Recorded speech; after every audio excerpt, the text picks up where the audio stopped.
歡迎晒所有家庭觀眾咧睇我哋1連3集嘅新春特別節目啊！咁今集咧就叫笑談鼠年啊，迎大運啊！做人咧最緊要有運行。嗱，我話俾你聽呢3集嘅節目咧，驚過平時嘅怪談啊！知唔知叫好驚啊？係好驚你哋走寶啊！你知唔知點解啊？總言之咧就係咧有我呢個行運大使梁思浩，同埋我哋呢個好命女啊余思文啊，好命女。仲有我哋利是小姐 Rachel 嘅嚇，當然唔少咧就係你教我哋行運嘅2位師傅啦，就係司徒法正師傅同埋林千博師傅，2位師傅多謝晒，歡迎晒。仲有就係話今次好開心啊！仲有你現場觀眾，多謝晒所有嘅現場觀眾，多謝晒你哋。歡迎大家。係啦，咁今日咧就係年26啦，仲有幾日咧就過年咯喎，到處已經充滿晒呢個新年氣氛啦。所以由今個禮拜開始，我哋會推出1連3集嘅笑談賀年節目。咁上嚟嘅家庭觀眾朋友咧，都有機會奪得由周大福送出嘅福星寶寶 Champion 系列一馬當先嘅純金陶瓷擺件1件添。咁除咗咧，我哋會有3件嘅呢個純金擺件送俾大家之外咧，2位嚟到嘅師傅咧，亦都會有啲風水擺設咧送俾大家噶。咁而且咧有幾位師傅咧，仲會咧同我哋分享咧就係12生肖嘅人咧，點樣喺鼠年都可以行翻個大運啊！咁啊，等大家咧都可以有運行啊嘛。咁當然啦，亦都可以咧，你就問下我哋現場2位嘅師傅啦，就係咧一啲傳統嘅過年習俗啦，同埋咧點樣同大家迎大運嘅。係最緊要攞到人生裏邊，最緊要有運行啊！你知唔知啊？嗱，正所謂1命2運3風水啊！嗱，命生得唔好，其實唔緊要嘅喎。啲人話最緊要個運好啊，運好咧就自然咩都好。嗱，正如咧有啲人話咧，命好運唔好咧就好弊嘅。嗱，好似咧我哋咧即係翻查翻歷史咧，我哋嘅末代皇帝溥儀咁，條命生得好啊，皇帝命仲唔好係咪先啦？但係嗱，運唔好就變咗咁樣，係咪先啊？係啊，所以行運咧都要得其法啊，有方法咧就自然咧唔怕冇運行啦。咁啊，今日啦，我哋2位師傅，司徒法正師傅啦，同埋林千博師傅啦，就帶咗禮物嚟送俾大家，幫大家行大運噶嘛。咁不如介紹下咧，我哋嘅禮物點樣幫到大家行大運先？司徒法正師傅先啊！哇，好犀利啊！你一對嘢啊，師傅嚟啊！嗱，講下聽下，呢一對咧就製咗49日㗎啦嚇，唔係講笑啊！咁咧就已經係做咗呢個叫吸財嘅貔貅。我吸財貔貅，貔貅都講嘅有入冇出㗎嘛。係。咁啊，你睇下而家啊，又買樓啦，炒股票啦，個個都瘋狂曬㗎嘛，話最好能夠有錢袋，唔好亂咁使翻出邊。所以呢一對送俾佢哋。係，有咗呢對嘢揾多啲錢，係財源廣進啦。係啦，冇錯啦。我都想幫咧，即係家庭觀眾問啊，因為我屋企都有對貔貅嘅，我啊想幫我自己問之餘咧，幫埋家庭觀眾問。嗱，假設如果我有貔貅嘅話咧，今年啊，即係嚟緊嘅鼠年，你應該擺咩位先吸到財？嗱，其實嚟講咧，喺個北位啊，同埋東南嗰個位嗰度都可以擺得到嘅。咁啊，但係咧貔貅就好怪，佢就唔係話一定喺嗰個方位嗰度。咁啊，最好能夠放喺個保管箱。保管箱，即係叫保險箱啊！保險箱嘅上面嗰度，咁啊就擺嗰啲唔係話好見到人嚇，即係能夠隱蔽啲嘅地方係最好嘅。係，就唔係拎出嚟大庭廣眾咁放出嚟，好似兩個獅子咁樣嘅。哦，所以收埋埋鬼鬼祟祟咁樣。哇！我都係第一次聽嘅師傅，即係要收埋佢去咧作人啲財，係咪啊？即係擺喺自己屋企個夾萬嗰度咯，即係收埋埋咁樣可以招到啲橫財啊咁樣。冇錯啦。好，咁啊林千博師傅咧亦都有禮物咧，就係送俾大家嘅。咁啊林師傅，你嗰個禮物係咩嚟嘅咧？嗱，我原本咧就攞一個叫做桃花仙者嘅，咁因為呢個嘢咧係增加人緣同埋增加呢個姻緣嘅。咁就係由於呢幾日咧，啱啱個天氣又唔好啦，咁咧因為佢要開光，佢一定要見到陽光開嘅。哦，咁變咗咧就到時就再通知啲觀眾嚟攞。我以為桃花仙子咧就呢一個咯。唔係，呢個係金老鼠全家嚟嘅。係金福鼠哦，即係咧呢個桃花仙仔咧，即係師傅嘅就親自開個光，擇好一個吉日，陽光普照。咁所以咧，如果有幸得到林師傅呢個桃花仙仔嘅咧，包保一定有呢個桃花運。而且係非常之有用途嘅，試過好多次。嗱，我啊想問啊，如果假設咧就嗱，全場裏邊咧得1位朋友有運啫喎，咁攞到呢個桃花仙子咧，如果我去買咗個桃花仙子，開咗光之後，咁我應該擺喺屋企點樣做先？嗱，有2個做法。係一個咧，你就可以嗱擺㗎啦，可以擺喺東南位，係或者同埋東位。因為男嘅咧就通常咧男係求女嘅。咪住先，男嘅就求女，係啦。咁男求女嘅咧就要擺東南位。東南位，女求男嘅咧就擺東位。係。呢2個亦都係今年嘅吉位。OK，因為我人緣咁差，我梗係要問清楚。唔好，你人緣咁好，男女又夠靚仔，就擺晒2個方位啦。嗱，仲有一樣嘢咧，我好想問2位師傅，因為咧我做咗啲資料搜集咧，佢嗱今日就年26啊，咁嚟緊咧就年3晚。嗱，我問咗好多咧，即係坊間嘅名人，有啲直頭咧，大家咧話知道話，即係全香港啲富豪級啦。咁點解佢哋會咁有錢咧？佢原來識得接財神啊！點樣去接財神咧？個方法咧，佢哋都教咗我嘅。咁我稍後咧就會教大家嘅。首先問下今年嘅財神位喺邊度先啦。林師傅，今年嘅財神位喺邊度啊？嗱，今年財神位好得意嚇，係南位同埋西北位。但係有一點嚇，因為南位同西北位咧，其實係呢個08年咧，係成年最唔好嘅位嚟嘅。南位係08年嘅大病位，西北位係08年嘅小病位。嗱，我唔知係咪咧，佢將咧成年嘅旺氣吸曬喺年初一嗰日。係，因為咧年初一嘅凌晨嘅子時咧，嗰兩個方位係最好嘅。咁如果你哋要去求嘅咧，就向住嗰兩個方位求。一陣間我仲有啲更加好嘅辦法，教你哋點求法。哇，好厲害喎！我覺得接財神好緊要啊，因為點解咧？嗱，今年咧就講到明㗎啦，即係話年30晚踏入年初一，咁啊幾多點鐘係最好接財神咧？嗱，11點鐘就踏入子時啦，就已經另一年啦。咁係啊，咁乜嘢時間係最好接財神先？應該係11點半。11點半係嘛？因為點解咧？通常我哋香港時間係會褪後咗少少㗎。係啦，11點半至12點半呢段期間係最好㗎。嗱，我想問下啦，兩位嘅師傅啦，因為我咧就搜集咗少少資料咧，就香港咧有一位咧非常有錢嘅名人咧，佢係每年都接財神嘅。咁佢都教我點樣接嘅。咁嗱，佢首先咧，佢話咧財神好得意嘅，財神好怕黑㗎。佢係財神好怕黑嘅喎。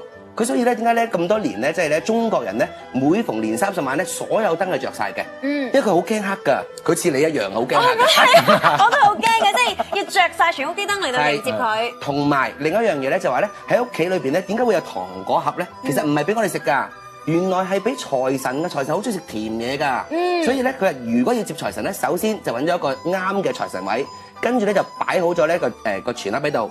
擺埋咧，咪有張紙寫住財神兩個字嘅，即係話請你坐入嚟啦咁。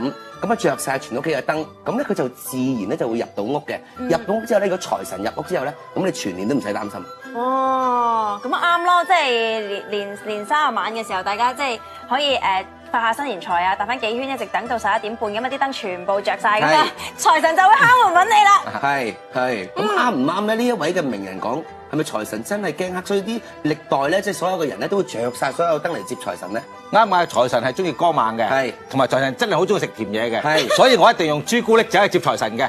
佢越甜越接到啊！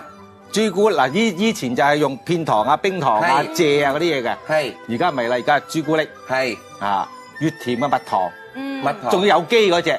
哦，咁厲害啊！咁財神都要食有機蜜糖啊！好講究，好健康嘅財神啦，健康財神嚟嘅。嚇，咁啊除咗之外咧，我又聽過財不入烏門啊嘛，咁你一定要即係迎接佢咧，就一定要搞到間屋乾乾淨淨啦。乾乾淨淨、光光猛猛。係啦，咁你有啲咩大掃除嘅即係方法咧？有啲好多嘅喎。嚇嗱，首先一定要揀幾個好嘅吉位。嗱，咁全年最好嘅位咧就係東南位、東位同北位。咁喺依3個位裏邊咧，首先將一啲垃圾嘅嘢咧搬開咗先，唔好阻住，唔好阻住。跟住咧就由呢3個位是但一個都得㗎啦，開始打掃先嘅。哦，咁係咪即係年28開始要打掃㗎啦？要其實由年24後都得㗎啦，其實。哦，即係其實而家一路都得嘅係咪？一路都得嘅。咁仲係如果你認為仲唔夠皮嘅，仲唔夠皮㗎？係。咁我哋通常咧就會揾108支香，嗱靚檀香啊，唔好買5蚊紮嗰啲，嗰啲嘢。咁然後咧就分開咗成屋，譬如4個角或者中間咁樣樣啦。呢個就冇乜講究邊度嘅。咁然後咧就點着晒。當然啦，如果有寵物帶埋走啊，唔係有貓有狗，肯定焗死。嗱，師傅翻嚟咧，我哋繼續教啦行運嘅方法，千祈唔好行開啦嚇。睇下12生肖運程先。嗱，今年就係鼠年啦，所以屬老鼠嘅朋友咧就犯正本命年喎，咁所以上嚟講係太歲年啦。咁啊太歲年好多人都好驚嘅，不過你唔使擔心㗎，喺民間咧好多種方法去解決嘅。第一，佢就話攝太歲啦，咁啊另外一種就拜太歲嘅，咁啊做咗兩樣嘢之後咧，你就可以叫做平安喎。因為今年咧喺個大運上嚟講咧，係令到你嘅事業同埋好多嘢非常之反覆嘅。表面睇上嚟開始嘅時候非常之好，後面嗰橛咧就有啲後力不計㗎啦。嗱，俾一個好嘅錦囊俾你啊！喺我哋道家有一個本命太歲嘅拜法，就將你個名寫個太歲擺後面，而你供奉佢，可以講俾你聽咧，長年可以保你平安，仲兼且有突破添㗎喎。嗱，屬牛嘅朋友咧，今年嘅運氣非常之好喎，所謂吉星拱照。雖然吉星拱照啫喎，但係仍然會有啲小病小痛，同埋有啲小人啊、是非啊咁樣嘅。嗱，咁一個化解嘅方法。咁我哋適宜咧喺屋企嘅東北邊，我哋加啲紅色嘅物品落去，例如一啲炮仗啊、揮春啊咁樣樣。嗱，喺呢度特別俾個錦囊你哋，呢個錦囊係點樣咧？原來咧你可以用9個利是封，每個利是封咧袋張10蚊紙，記住係紫色嗰啲嚇，唔係綠色嗰啲啊。咁袋咗落去咧，擺喺東一邊咧就對你有幫助噶啦。咁咧記住一定要擺錢啊，唔擺錢你變冇利是噶啦。喺2008年鼠年咧，屬虎嘅朋友咧，今年工作係好忙碌嘅，甚至好多時咧有出外工作嘅機會啦。一出外嗰時候，諗個時間係可能比較長啲噶啦。不過今年咧，屬虎嘅朋友咧，工作係好投入，而且得到上司賞識或者得到你嘅客戶賞識啦。不過因為過度投入咧，可能會造成身體咧會容易咧感冒啊、傷風啊、鼻敏感等等。俾個錦囊你啦，咁今年可以喺床頭或者東北嘅位置咧擺個銅嘅葫蘆咧，就可以令到你嘅身體更加健康噶啦。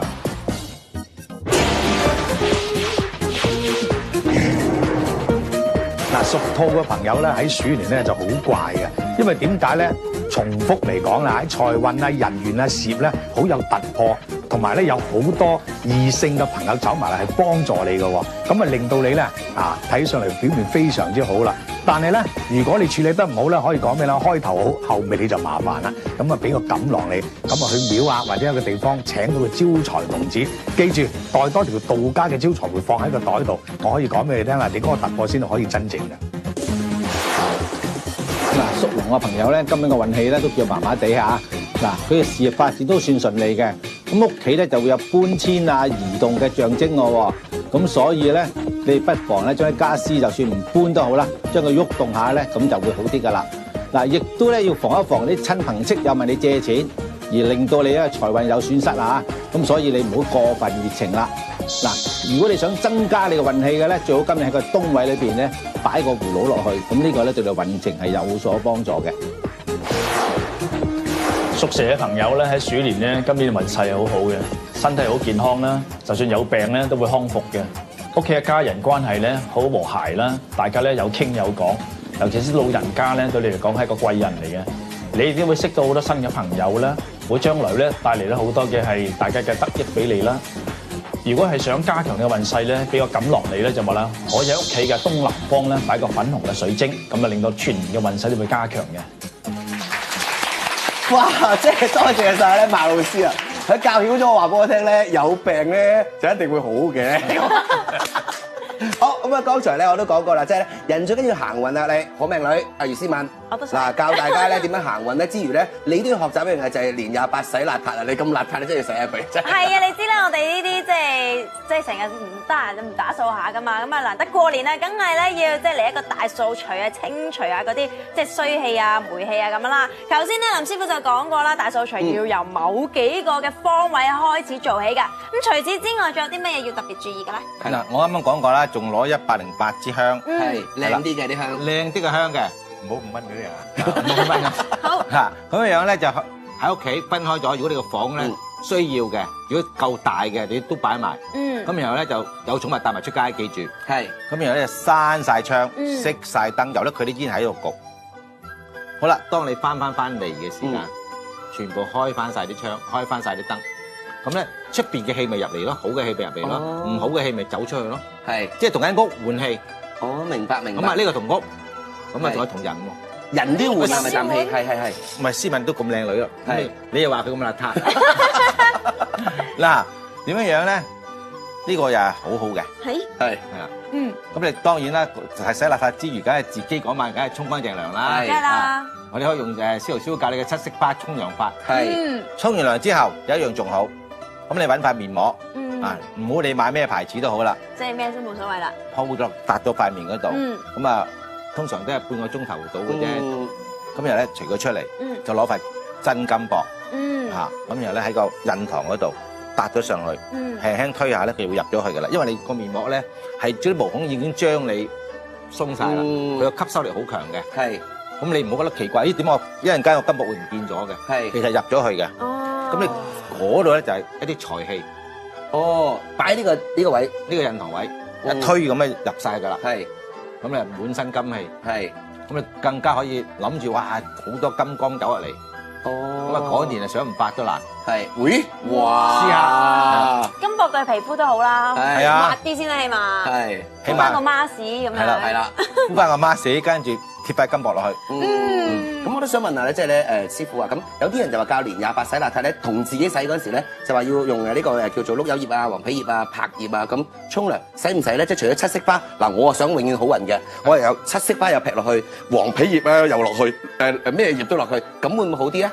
是但一樣得㗎啦。嚇真係啊！啊，如果你用黃皮葉、碌柚葉咧，至緊要攞幾塊搭喺個頭嗰個，呢個叫百會穴。係，咁佢會將一啲唔好嘅氣吸咗出嚟。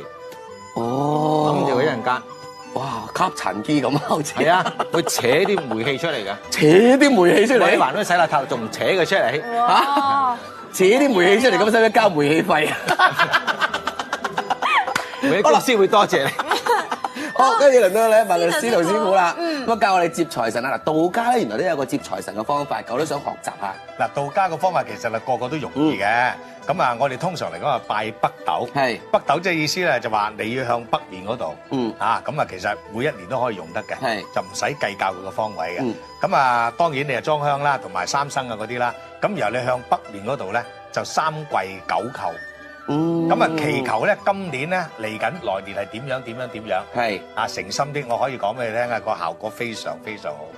咁啊，再加埋佢啊！你知我最貪錢㗎啦，師傅。同埋嗰個花肉咧，更加掂㗎啦。即係咧，接財神葱花肉啊，全年當旺係咪師傅？係啦，冇錯。咁一定要記住啦。係，咁就係北位啦。咁咧就係咧，就係三跪九叩係咪？係啦，冇錯。喺嗰時有人一定要憑嘢啦，要求唔使嘅，求都得㗎啦。裝幾多炷香啊？啊，3炷。三炷係得㗎啦，係嘛？係都係香啊！係好啦，簡單。嗱，我都知咧，多謝晒咧，就所有嘅現場觀眾嚟到啦。咁啊，現場觀眾咧有機會攞到我哋嘅足金擺件喎。我想問下啦，現場觀眾咧有邊啲朋友覺得自己咧，即係咧好想問師傅咧點樣行運嘅嚇？Rachel 交俾你。係啦，咁我身邊咧有好多家庭觀眾朋友咧，好熱切期待想問兩位師傅問題喎。咁我哋首先請出第一位嘅家庭觀眾朋友黃小姐，問下師傅有咩問題先？邊啲掌聲黃小姐啊？好，黃小姐有請。係啦。我想問下司徒師傅，咁過年咧，我想去澳門行下啦，咁啊想發橫財啦，咁啊即係睇下你有咩 tips 咯。同時咧想問，即係送啲嗰啲咩招財符俾我哋啦。哦，係啊，師傅緊要啊呢個。係。係啊，就想問下有咩 tips 可以俾佢發翻橫財運啊？係啊 ，tips 嘅意思即係話入賭場第一鋪買大定細啊，師傅。通常嚟講咧，人哋個個講咧入門你先買大，不過就我哋唔鼓勵人哋賭錢嘅。雖然個個係咁樣講啦嚇，咁啊如果我講你好似教佢點樣去賭就唔好啦嚇。咁啊，但係發下新年財咧都可以嘅，咁啊去玩下嘅啫。因為點解咧？我就一路都係睇賭場個風水，其實我都好了解到佢個風水咧，到底咩時間係強啊，抑或係弱嘅。但係最緊要都話，去到攞個船飛或者購買下巨記啦，巨記嗰啲嘢咁都買啲手信啦，咁啊算啦，咁啊可以走得啦，就唔好話諗住攞層樓攞個車啊嚇。咁啊呢啲啊比較上係容易啲。咁啊符咧一陣間啊嚟到都會個個都送下俾你哋嘅。喂，你點知啊？知唔知啊？師傅除咗有行運符之外啊，仲有啊兩大師傅嘅。咁大㗎？夠唔夠派啊？財運師啊，人人有份，夠繼續有大家唔使擔心。有啊，可以跟住個方位啦。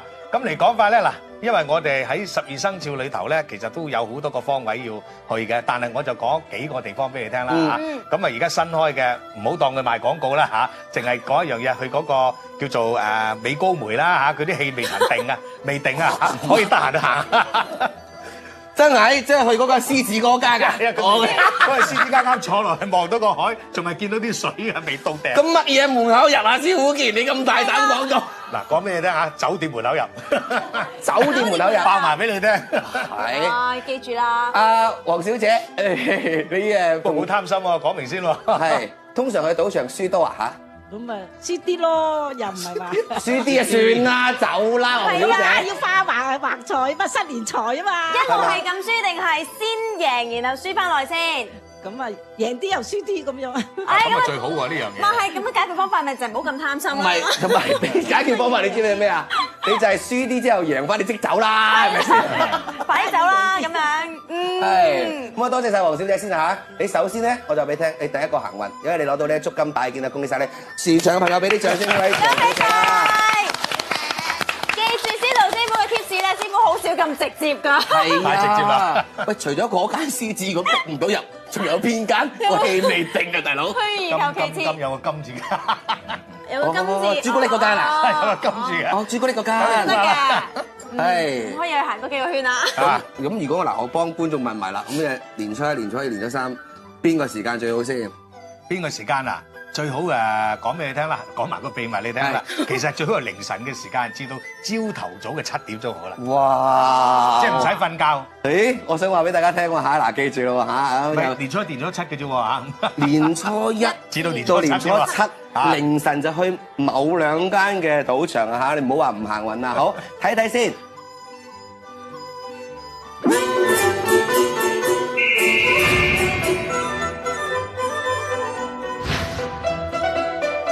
馬老師，你今次要幫下我啊！我好多朋友託我問你咧，佢哋喺豬年嘅運程就麻麻地喎。佢哋問話係咪佢哋開年嘅時候咧做漏咁啲嘢，所以佢哋運程就爭咁啲啊？我個人嘅運程咧，可能首先咧佢哋嘅命盤咧裏邊咧流年嘅運勢唔係咁好啦。第二咧，可能佢哋本身咧亦都係可能喺年初嘅時候喺佛廟裏邊咧去咗願咧，唔記得還願咧，可能都會運勢有啲差少少嘅。咁就當做佢哋呢啲嘢都做齊啦。咁其實有冇其他嘅方法啊，或者一啲風水嘅擺設可以幫佢哋嚟緊嘅鼠年行翻個大運咧？出年嘅財位咧就喺正東方嘅。如果我哋想催財咧，令個財運好啲嘅時候咧，就喺個正東方裏邊嚟講咧，擺啲紅色嘅嘢啦，譬如擺張紅色嘅地氈啊等等都 OK 嘅。師傅啊，但係我屋企張床咧正喺正南位嘅5黃煞星嗰度啊，咁點算啊？我可以點樣化解啊？如果係5黃煞星咧，到咗呢個即係床嘅床頭裏邊嚟講咧，因為5黃本身係屬土嘅，你擺係6個銅錢喺度啦。咁喺個床頭裏邊買一個銅嘅葫蘆咧，令到你健康咧就會好啲噶啦，唔使擔心。哦，嚇得我啊！咁我哋有冇一個風水擺設可以旺晒全屋企人嘅啫？咁俾一個錦囊你啦。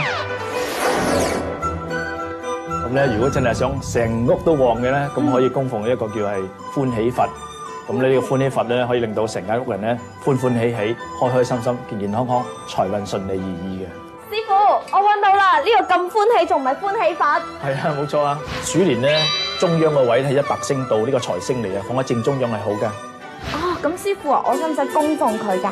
如果你中意上香嘅，咪可以上香咯。如果覺得上香麻煩嘅時候，就算平時拜一拜咧，都係會賜福俾你哋屋企人㗎。哦，我明白啦，師傅啊，咁呢個多謝你啦。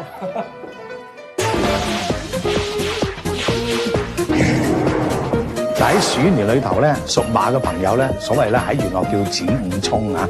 咁啊衝咧，咁所以佢都係好似老鼠一樣咧，大家都係好沖犯太歲嘅，所以特別亦都係好大嘅問題。咁啊，當然上嚟講咧，萬事上嚟要小心啦，尤其出外添啊嚇，屬馬嘅朋友出外一定要小心噶啦。咁啊，俾個錦囊俾你啦。咁啊點樣？你都除咗做太歲牌之外咧，記住一樣嘢，你揾啲玉嘅嚇，玉石嘅個貔貅細細地嘅，咁啊將佢咧。攞咗之後袋喺個袋度，或者係戴個頸裏頭咧，嗱我可以講俾你聽咧，你就會非常之好噶，咁啊有好多嘢改變添㗎，仲有啲突破㗎喎。屬羊嘅朋友咧，今年係叫刑太歲嚇，所以佢嘅運氣咧好壞參半嘅。咁咧今年咧，無論係工作啊或者做好多嘢都好啦，都係只係一個播種期嚟嘅啫。咁所以咧唔好期望咧可以朝種樹晚解板。咁同埋屬羊嘅朋友咧，今年亦都好容易與人爭吵嘅。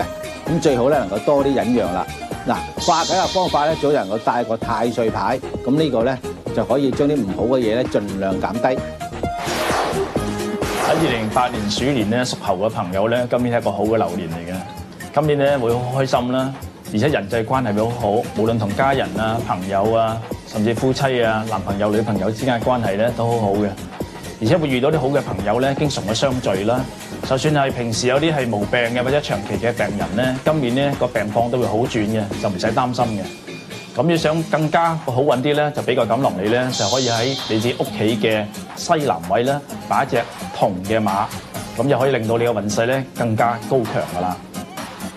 好，歡迎大家咧繼續翻到嚟笑談鼠年迎大運嘅現場啦！嗱，思豪出咗名啦，識得好多嗰啲官商名人啊、有錢朋友啊咁樣，你咧就成日話幫你聽啦，即係已經咧搜尋咗坊間好多嘅招財秘方啊！哇，我都已經好心急啦，已經，快啲講嚟睇下先啦。誒，梗係啦，我都凡係話咧，凡係睇我哋節目嘅咧，一定學到嘢㗎。嗱，我真係打個電話咧，就問咗嘅幾個名人咧，即係呢幾個名人，我都發覺啊，點解成日都咁好運嘅咧？佢教咗啲方法嘅。我想問下兩位師傅，咁得唔得？其實咧，我係咧即係之前啲節目講過㗎啦。佢話如果嗰年咧啲小朋友咧，即係咧，譬如計咗嗰啲12生肖話唔好運咧，年初一咧幫佢咧喺個衫尾度咧剪爛件衫佢。哦。剪爛佢。即係個底衫度咧剪爛佢，咁就話俾你聽咧，即係佢自己行個衰運先。即係年初一要着爛衫，即係自己認一認佢，認一認嗰條數。咁啊另一樣嘢咧，佢係大人點樣做咧？如果譬如12生肖咁啦，講咗啦，譬如話唔係太好運啊，今年咁咧，哎呀佢哋好得意喎，幾個人咧都教一樣嘢咧，去派利是俾人，但係派俾一啲唔識嘅人。八風。八風一共派。年初一行出街唔識嘅就俾人哋先。未嫁嘅喎，我都派。佢話叫散衰啊。OK。照派。係。唔係啊，得唔得㗎？佢叫散衰，即係將啲唔好嘅嘢俾鬼咗人哋喎。得啊，道法嘅嘢嚟㗎。道法嘅嘢嚟㗎，真係㗎。會唔好㗎？新年流流咁樣。唔會唔好㗎。我哋有時咧譬如撞到有啲自己以為係唔得嘅嘢咧，我哋都自己揾支香真係辣穿件底衫嚟。係啊。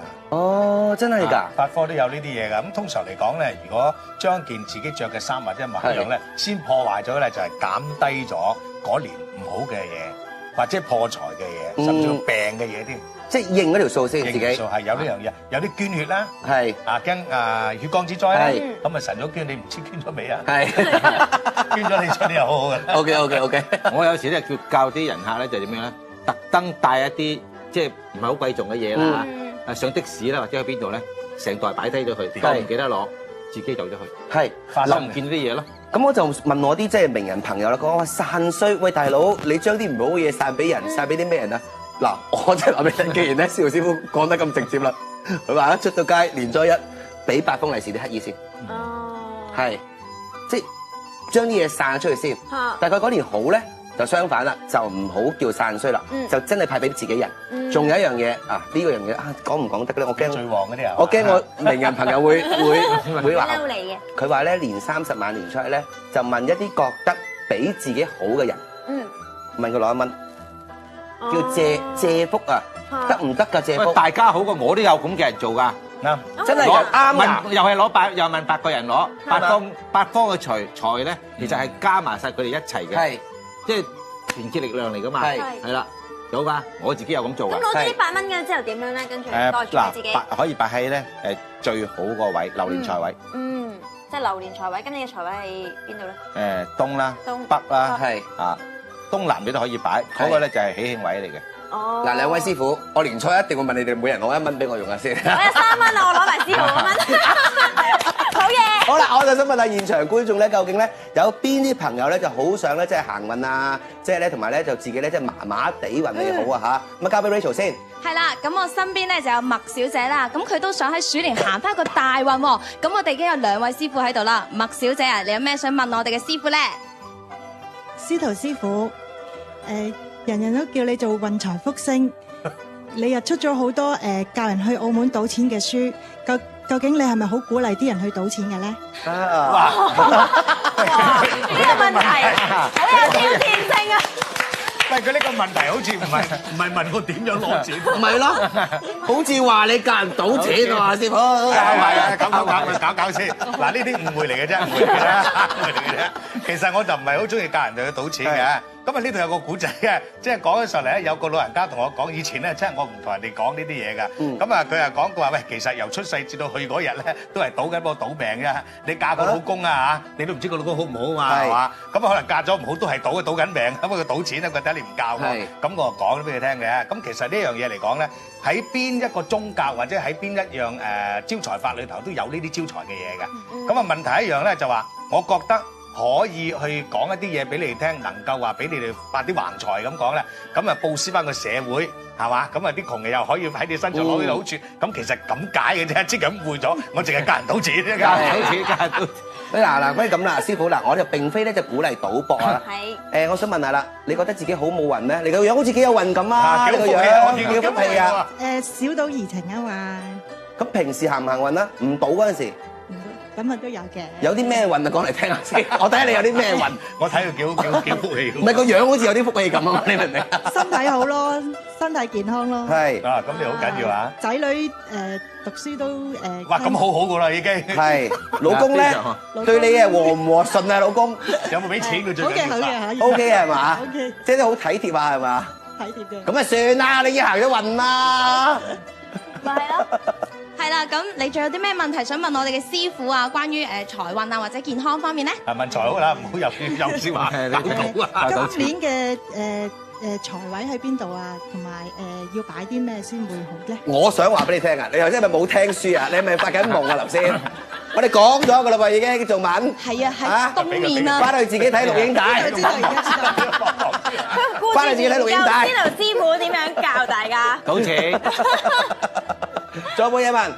好啦，唔該。冇啦係嘛？唔該晒恭喜曬你，首先你行咗運啊！即係雖然俾我話你咧，要你翻去睇錄影帶，但係恭喜曬你，你得到呢個足金擺件喎，由周麗福送出嘅喎，好嘛？好啊，到啦，繼續問啦。係啦，咁啊，除咗即係觀眾們希望行運啦，即係我哋家庭嘅觀眾當然都希望啦，即係新嘅一年，梗係唔多唔少都有啲財運啦。咁啊頭先師友就教咗大家一啲即係秘方啦。叫散衰同埋叫借運啊。係啦，除此之外，即係譬如兩位師傅又有冇一啲即係教大家容易啲嘅招財法咧？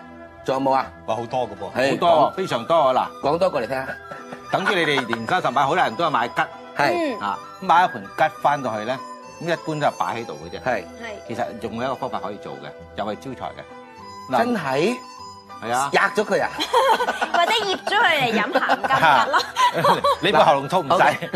嗱，我哋咁樣翻去咧，就將嗰盤桔咧，貼9封利是落去。係。咁嗰利是係要有錢㗎嚇，啊多少隨意啊！如果你想揾多啲嘅，咪大張啲錢咯，反正自己用翻嘅啫。咁然後咧就揾清水。咁然後咧就即係就咁一路咁灑落去，一路灑一路就講啲吉利嘅説話，祈求明年點。咁啊得㗎啦。即係一盤桔9封利是，裏邊一定要入錢。嗱，因為點解咧？好似我哋咧，即係呢啲咧，即係錄影廠啊，或者呢啲現場節目咁咧，全部咧冇錢嘅裏邊係啊。咁但係原來你喺屋企裏邊咧，就一定要擺錢落個利是封裏邊。因為有啲人話咧，譬如全盒個面嗰啲咧，千祈唔好裏邊得一個吉利是封。如果係全年咧，真係得個吉嘅咁樣會。係啊。係。咁啊，2蚊都要擺啲落去。冇錯啦。咁啊，另外一個簡單咧又簡單嘅方法啦。咁啊，比較上點咧？攞個利是封，攞自己一張相，寫低嘅時日八字。如果屋企有神位嘅咧，就將佢放喺個神隔離嗰度，背後嗰度。嗱，呢個最簡單。真係啊！咁大家繼續學嘢啦喎嚇。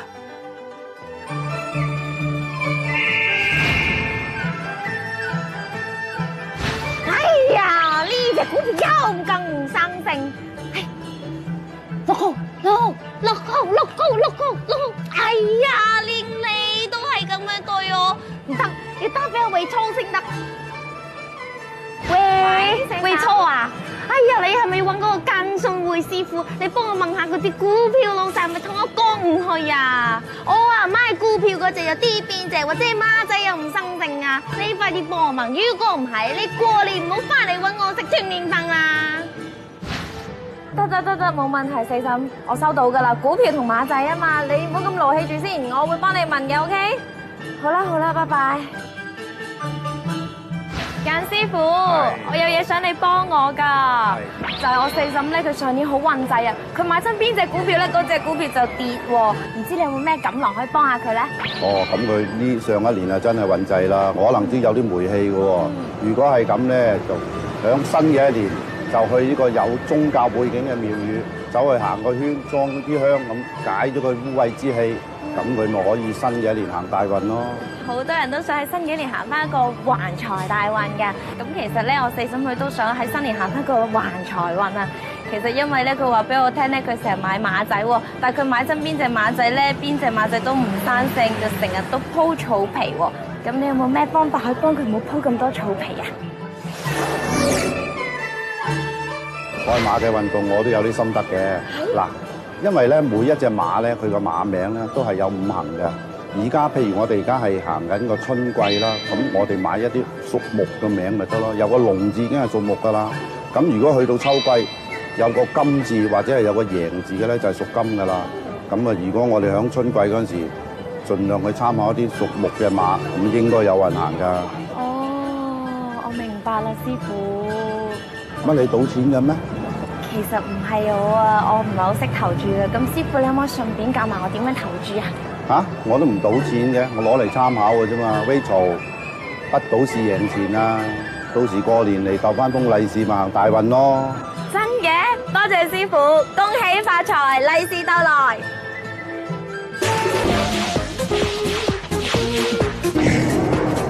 屬雞嘅朋友啦，喺鼠年咧，我講咩咧？12個生肖裏頭，你最多變化嘅。咁我一講變化咧，就即係動盪啦，動盪有好就有曳。咁啊，所以上嚟講咧，好與壞真係可以一半一半。所以你一定開頭嘅時候處理得一定要非常之好噶。幾個錦囊咧，開始就點咧？過年嘅時間喺呢個北方嘅地方嚇，種一盆水養嘅植物，亦都或者整一盆風水樹喺度，咁你咧就可以完全攞到今年最好嘅運氣噶啦。屬狗嘅朋友咧，今年咧個運氣咧相當唔錯嘅喎。嗱，工作理想啦，同埋有貴人啦。雖然要面對一啲挑戰性嘅工作，同埋有發展嘅空間，咁但係咧，我哋咧都唔緊要嘅，因為咧事在人為嘅啫。嗱，咁我哋要留意一下一啲咧呼吸系統嘅小毛病。咁如果有咩方法可以化解咧？嗱，有個改運嘅錦囊，呢個錦囊咧就係教你哋咧最好能夠成日袋住有8個銅錢喺個身嗰度，咁咧對個運氣係非常之有幫助嘅。屬豬嘅朋友咧，今年嘅運勢係唔錯嘅，無論係事業啊、財富啊、家人嘅關係啊、感情啊等等咧，都係好和諧嘅。不過今年咧係容易咧有一個購物狂咧，會容易咧買嘢咧唔識節制，同埋咧身體咧容易有時發燒嘅毛病。咁俾個錦囊你啦，點樣可以加強你嘅運勢咧？就可以喺屋企嘅爐灶咧放一樽安忍水。所謂安忍水咧就一個玻璃樽啦，裏邊咧放8個石春啦，6個銅錢。半樽鹽啦，同埋咧放滿晒水喉水，然之後封好個蓋咧，擺爐灶底下咧，就可以全年嘅運勢就會好好噶啦。歡迎大家翻嚟咧呢個笑談之年迎大運嘅現場啦！話明啦，成晚都係教大家點樣行運啊嘛，個個都想新嘅一年咧，無論係橫財啊、桃花啊、正財啊，咩運咧都有得行。不過最緊要咧就梗係送走啲衰，如果舊年嗰啲運唔好咧，就送走佢先啦，咁咪唔夠位擺啊嘛。唔係啩？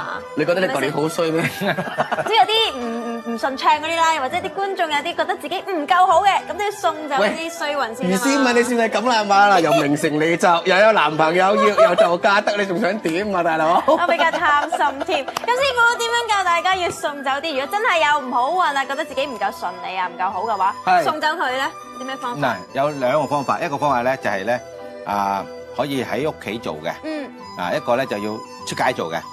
嗱，喺屋企做點樣咧？我哋有一隻叫做5行開運簡。咩話？5行開運簡。5行開運，我哋俾觀眾睇下先。5隻顏色嘅，係啦，5隻顏色經過加持嘅，係。咁咧就係咧就譬如揾5隻水杯，係。咁就屋企4個角，唔使一定係好正㗎嚇。咁同埋中間咁樣樣，或者係窗邊門邊，即係如果你中間冇地方擺，就可以擺窗邊門邊。咁然後咧就每一個杯咧就裝8分碗水到，咁啊抌一嚿落去。係。咁咧因為佢咧就會將你屋企唔好嘅能量咧調節嘅會。咁啊，我又唔係我哋沖涼嘅，你都可以攞嚟沖涼洗手。我洗手啊？係啊。咁邊度邋遢省邊度得唔得？覺得自己嗰度冇人行。呢個係你點用都可以㗎啦。咁不過呢個咧，我係將間屋裏邊唔好嘅磁場咧，就吸咗佢咁解嘅啫。哦，好香㗎都。啊，好香。因為用蜜糖鹼做嗰啲咁嘅嘢嚟整嘅，啊，攞嚟浸水。係。啊，咁嗰杯水啦，你可以污糟咗就換污糟咗，淨係換水得㗎啦。嗱，我幫觀眾問嘅啫。咁我覺得我打牌手氣唔係咁好，係咪我省咗呢個5運簡，跟住先係打得唔得？你可以試下，講冇用啊嘛。喂，咁呢度俾我啦，師傅，俾你啊，俾你俾。好貪心啊！司徒師傅咧，咁有啲咩方法教我哋要？嗱，咁咪有2個簡單啦嚇。咁啊，第一個咧就其實個個都做得嘅。咁你係攞4個銅錢啊，另外一個銀元。咁啊，個個屋企有張床瞓覺㗎，掀呢張床咗佢。咁啊4邊各放㗎，中間放一個咧，又可以幫你咧吸咗啲唔好嘅運氣㗎喎。嗱，呢個最簡單㗎。4個銅錢啊？4個銅錢就中間一個銀元。銀元嚇，即係咩？即係龍銀啊！係啦，以前古代啲龍銀，即係嗰啲大洋係咪？冇錯啦，係。OK，我知。咁啊，所以啊陰陽2個嘅，咁啊呢個係最簡單。另外一個咧就我成日都睇咧，嗰個7色花玉啦，咁佢用鹼啦嚇，咁我係浸乾嘅啫，唔使捽嘅，浸嘅啫。乾眼。咁咧而家咧就省下啲唔好嘅位置嘛，你明唔明？省係驚你傷咗嘛。浸一浸就搞掂啦。咁你係將七色花肉咧，而家就已經新奇好多㗎啦，新食好多㗎啦。咁啊將個精華抽咗出嚟咧，就變成一樽樽嘅。係啊，咁啊你攞去咧就滴咗落去嗰啲水度咧，然後浸乾。係啊，咁唔使捽嘅。係咁啊浸完之後咧，10分鐘左右啦。咁咧就連氣要7日喎。係啊，唔能夠停㗎喎。係啊，又要乖乖地㗎喎。係。連續幾多日話？7日，7日係啦。即係過年前7日啦。過年前7日咁啊啱㗎啦，係嘛？但係呢個情唔係一定係過年㗎，過咗年之後幾少用得㗎？如果你個運氣感覺到嗰輪咧硬係黑，好似正話打麻雀咁，唔使撐得咁辛苦啦，不如喺度浸下佢，自己再練隻手都浸埋，咁有運行㗎啦。我連隻腳都浸埋，你都咪話。咁行多啲㗎啦，隻腳。起碼瞓覺暖啲，浸隻腳。係。咁你現場觀眾咧，一定咧仲有好多嘅問題咧，即係想問下兩位師傅啊，交俾你 Rachel。係啦，咁我身邊咧就有呢位林先生啊，佢個樣似唔似我頭先抱住嗰個歡喜佛咧？不過你唔好睇佢個樣咁開心啊，其實佢上年嘅運氣咧就麻麻地喎，咁佢想喺今年度轉翻一個大運啊，咁佢想問兩位師傅攞翻一個行運錦囊，係咪咧？師傅啊，我上年咧就真係頭碰着黑，咁就成日都即係啲行到一半咧，啲運勢就會斷咗噶啦，就好耐都續唔翻咁樣。咁啊，而且我成日都跌親嘅，唔知點解咧。咁就而且就屋企咧啲屋運都比較差，而且有隻貓咧，成日走上個神台，會唔會有影響到？哇！呢個影響，絕對影響啊！即係隻貓，你千祈唔好俾隻貓上去咁。千祈唔好俾啲動物啊嗰啲走嚟。即係唔係話神台貓咁咩？神台貓啊！神台貓屎就咪神台貓。係。哦，即係要神台貓屎唔係神台貓。即係神憎鬼厭，你有冇聽過啊？有。所以呢個絕對一定唔得㗎，唔可以。你有神台，尤其更加有地主啊！地主就係一間屋嘅財神嚟㗎，正式嘅財神位喺嗰個地方度。咁如果你話嗰隻貓曳啊，走去嗰度咧，整啲變質嘅好乾淨嘅嘢啊，咁咧就唔掂㗎啦，真係咩財都化埋。咁啊變咗你成日都有呢個問題㗎啦。咁啊不如正話講嗰個方法啊，浸下花肉啊，其實好好㗎。你枕住如果係唔好浸下嗰輪又好，浸下好啲。即係嗰排衰運嗰時就係啦，浸下又好㗎啦，呢又簡單又方法。再如果唔得，咪攞埋阿師傅嗰個捽下佢點咯。咁會唔會有啲咩可以令到自己本身嘅運勢，除咗嗰個貓影響之外，仲？其實有一樣嘢，我成日都同人哋講啊。嗱，點樣嚟講咧？個運差啲都好咧。嗱，我記得有一個好好喺泰國好出名嘅師傅，你去揾佢成日叫你笑啊，佢話你笑下得㗎啦，開心啲嘛，係開心啲咁。咁啊，雖然聽日有大耳窿嚟，都笑唔出啦，係嘛？咁啊，但係都係講俾你聽笑話，真㗎，嗰個人開心啲。第二唔好成日諗住自己唔得，自己唔掂。如果你成日諗住咧，由年頭到年，佢成日都話自己運唔好啦，我保證你啲運就唔好嘅。係啊，呢個自己真係㗎。你計唔計話俾我聽？你幾多寸腰圍啊？42。42啊！你梗係行路梗係跌啦，大佬。唔係呢個純粹八卦啫。唔係，我年都42㗎咯，已經好好㗎咯喎。係嘛？都好好㗎啦。係。不過都係咁差運勢。係嘛？係啊。喂，但我想問一樣嘢，你有冇試過年頭俾人哋捉你咧？喂，今年咧即係咧年頭咧行運到年尾，你知唔知原來咧講嘢咧千祈唔好咁樣講。有啲人話咧，我舊年就係聽到有啲即係有啲藝人咧就捉人哋咧，今年咧就捉你咧，即係咧龍頭行到龍尾啊！龍頭行到龍尾啊！舊年07年嘅就真係龍頭行到龍尾啦。係啊，捉人哋咧應該倒翻轉，由龍尾行上龍頭。哦，你明唔明啊？喂！龍頭行到龍尾咪即係退步，分翻去後邊。係啊，咁啊真係弊家伙啦。嗱，師傅兩位師傅嗱，剛才有3位嘅現場觀眾咧，就真係可以咧得到呢個即係足金擺件啦。嗱，你揀2位觀眾，司徒法正師傅揀1位，跟住咧林師傅咧揀1位，就送你哋嘅即係法器俾佢哋啦。你覺得邊位需要啲啦？即係有雙重獎品。係，正話嗰3位。3個裏面揀一個。咁啊，我揾個年紀大啲啦，佢幾好福氣嗰個啦。你咁樣講，人哋真係唔想要啦，大佬。小姐，你咁樣人哋好難落台嘅，大佬。咁啊係啊嘛，好福氣啊嘛。咁佢又講俾我聽，又話要去贏多少啦，又成日都有贏多輸少，咁啊個個有啲福氣啦。好，恭喜曬呢位，仲有林師傅。嗱，俾阿肥哥哥啦，因為佢運氣唔好。係攞咗實有運啊。但係攞咗之後咧，個運氣就轉變翻好。不如肥哥哥啊，即係教你一樣嘢。你咧即係咧記住年三晚咧揾啲即係鹽啊，即係有鹽啦、七色花啦，或者咧即係咧龍柚葉即係碌柚葉、黃皮葉、柏葉咧洗一塊面啊，跟住辣穿埋嗰件底衫。你塊面真係唔係好光喎，嗬！真係真係樣辣穿底衫嘅可以辣穿底衫，問人哋借問8個好運嘅你嘅人借8蚊，咁你咪聽啲嘢要用先得㗎。你第一聽問啊，聽完問思浩姐好運嗱，有啊，你上次108嗰支香我都有用，不過就好臭。仲有一樣嘢教你點樣行運，就係睇埋跟住落嚟咧嗰2集嘅新春特備節目咧，包你行運啊！好啦，咩運都有得行啊。OK，咁啊，仲有咧我哋2集嘅新春特備節目喎，記住支持啦！喺度多謝晒所有嘅朋友，多謝晒。